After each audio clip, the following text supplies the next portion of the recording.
என்ன பாருங்கம்மாக்கா 3 விரல் என்ன பிடிச்சி வச்சுருக்கு. இன்னொரு பூ இருக்கா, இன்னொரு பூ மேலே வைக்கணும். வச்சுட்டு இப்படி அடியோடு சுற்றிட்டு இப்படி இந்த ஒரு விரலை வச்சுட்டு இப்படி எடுத்துட்டு கூட ஒரு முடிச்சு பூவில் போட்டுட்டு அடுத்த பூவும் அதே மாதிரி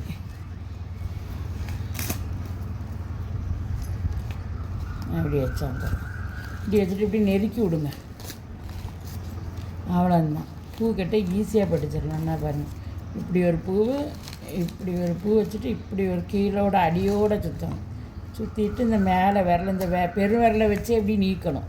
நீக்கிட்டு இந்த பெருவிரலை வச்சு உருட்டி விட்டுறணும். அவ்வளோந்தான். அதிலே இறுகிடும். உங்களுக்கு பிச்சி பூவாக இருந்தால் கெட்ட தெரியாதவங்களும் ஈஸியாக கட்டலாம். மல்லிகைப்பூ கொஞ்சம் வலுவும். நான் பாருங்கள், உங்களுக்கு மெதுவாக தான் சொல்லி தரேன். அதனால் இப்படி வச்சுட்டு இப்படி அடியோடு விட்டுட்டு இப்படி இந்த 3 விரல் தான், அந்த பெருவிரல் மட்டும்தான் அசையணும், வேறு எதுவும் வேண்டாம். அதுதான் உருட்டியும் விடணும். அடி உருவி விட்டால் நெருக்கமாக வந்துடும்.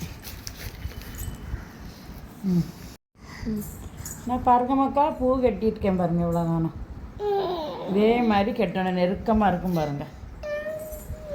நான் நெருக்கமாக இருக்குது. இதே மாதிரி கெட்டி பழங்க. இல்லைன்னா விட்டு விட்டு இதை சாமிக்கு கெட்ட மாதிரி ஒத்தையாக தள்ளி கட்டுங்க. அது கெட்ட சீக்கிரம் படிச்சிடலாம். இதோட அது ஈஸியாக படிச்சிடலாம். சரியா?